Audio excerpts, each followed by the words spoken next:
Tabon Goubané vient de retrouver un de ses cochons morts dans son jardin. C'est le 22e qu'il enterre en un mois.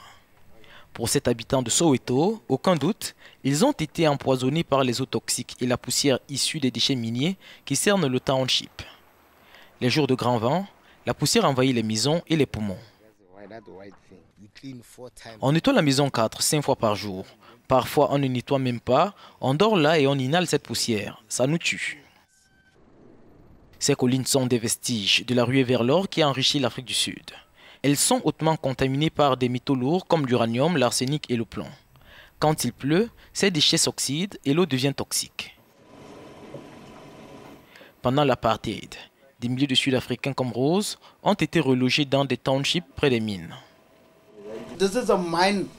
Ici, on est près d'une mine. Il n'aurait pas fallu y mettre des gens.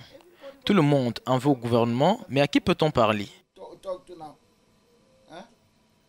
Si on va voir le gouvernement, il nous envoie voir quelqu'un d'autre. Personne ne veut être tenu responsable de ce bazar. Personne. Les habitants accusent le gouvernement et les compagnies minières de ne pas assez agir contre la pollution. Tout, asthme et eczéma sont des maladies fréquentes dans ce quartier. Les enfants jouent dans les décharges et se baignent dans des étangs toxiques. Tant chez les enfants que chez les adultes, on retrouve de forts taux de plomb dans le sang de ceux qui vivent à 500 mètres de la colline, alors que les taux sont réduits chez ceux qui vivent à 2 ou 3 kilomètres. Les chercheurs ont prouvé que le taux de maladies respiratoires et cardiaques est plus élevé dans cette zone.